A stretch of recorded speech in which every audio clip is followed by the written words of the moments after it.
Welcome to my cake kitchen. I am Gladys, and over here I make simple, informative tutorials to help you navigate baking and decorating easily. Today we're back with baking basics, and I'm making a banana loaf. Now, a banana loaf is very popular, quite an adaptable recipe, and there are various kinds you can find.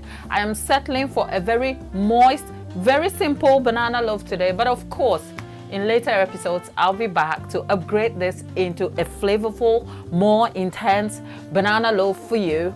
But this video is intended for any beginner who is just making a walk into baking and starting with a very simple recipe. As you can see, I am going for the hand mixer today, which comes in handy. But of course, if you don't fancy using a hand mixer, you could get yourself a stand mixer. I have discussed the tools that one will need for baking, especially if you're a complete beginner looking to edge your way into baking. So check that video out. I'll link it in the description box. But today I'm not going to bore you too much.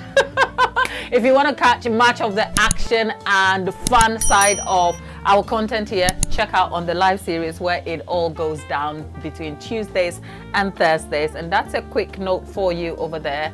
The ingredients are right on screen for you to check. Now, let's get into making our banana bread. Now, in my hand, I have myself some brown sugar and granulated sugar over here. The brown sugar brings a bit of intensity of flavor and also adds to the texture of the cake. Of course, granulated sugar is to enhance the sweetness and crumb quality. I am using margarine, which is stock today, but of course, you can replace that quantity of margarine here with butter.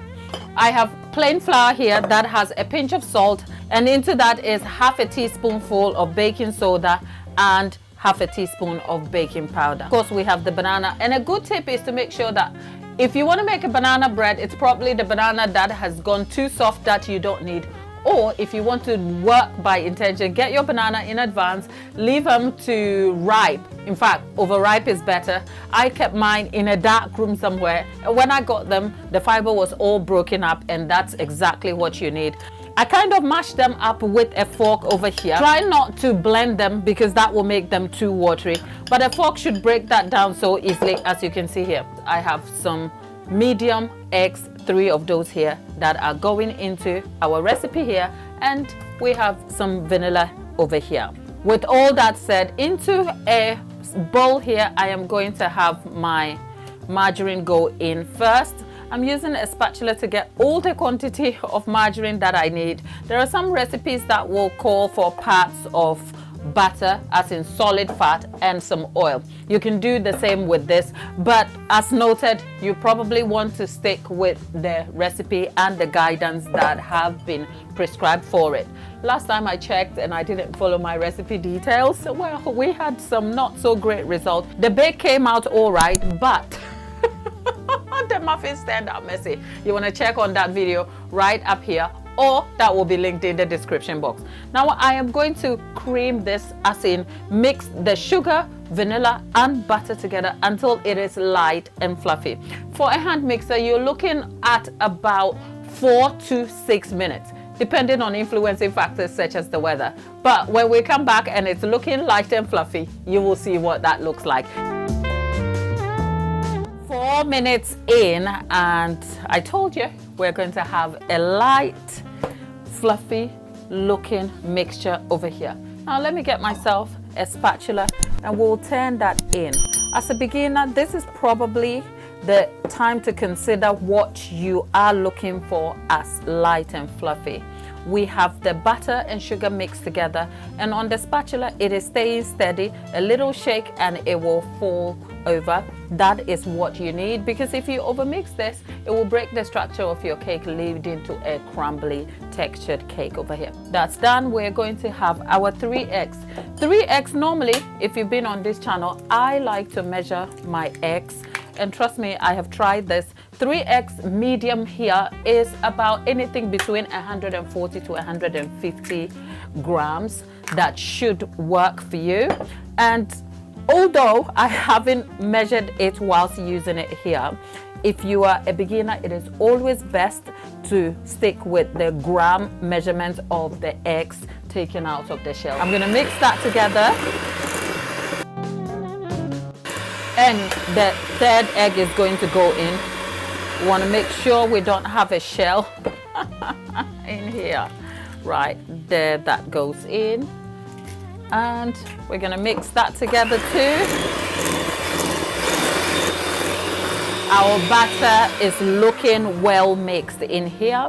And I'm going to get my spatula again, and we're going to scrape the sides of the bowl. It's time to add our flour. Now I'm going to add the flour in portions. Half of it goes in. The quantity of banana we have here isn't much, so I'm just going to dump the entire banana in here, and I'm going to fold. This is what you call folding. You want to make sure that you turn the bowl with the flour whilst making sure it is mixed. It's to enhance the crumb quality and not develop gluten too much, so that we don't overmix our batter here. It is a very simple recipe, and I don't know anybody who doesn't like banana bread, of course, especially because it is very flavorful with intense flavor and sweetness that comes from, of course, the sugar and the banana together.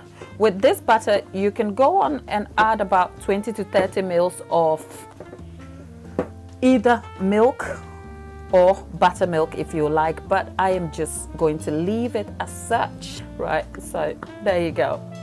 And you could go on to add chocolate chips, any extra additions to enhance the texture, but I am going for the plain version. Now that our batter is completely mixed here, what do we have? We have a loaf pan or a loaf tin. This is non-stick. I think I picked it up in my local Aldi some years ago. I first applied some butter in there and some flour to make sure that the bread doesn't stick in there. But I've also gone ahead and lined it with a grease-proof paper. And that is because if I put the butter in, the sides will not stick. So that is a bit of an overkill, but a liner or perhaps greasing your pan properly before putting your butter in will help to stop it from sticking. Whilst I'm still talking, the oven is already preheated at 165 degrees C, and I have a convection fan oven here. But of course, check your ovens for instructions and use. Now I'm going to get that into the pan over here, and this is a single large pan recipe. As you can see, everything goes in.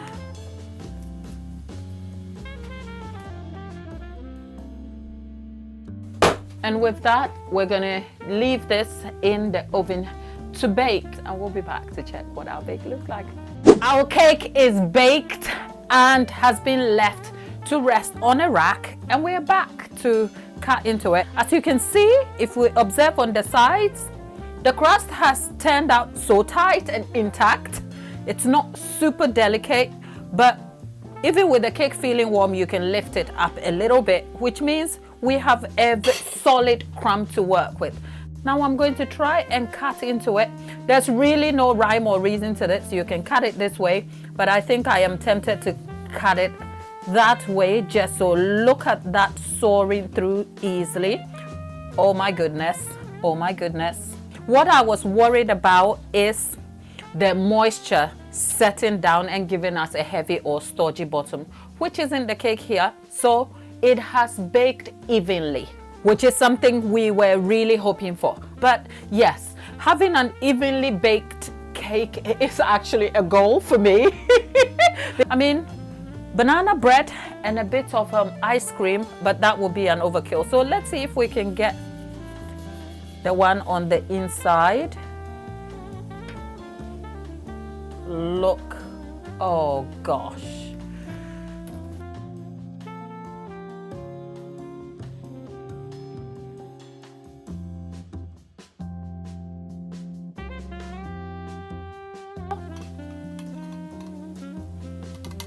Right, look.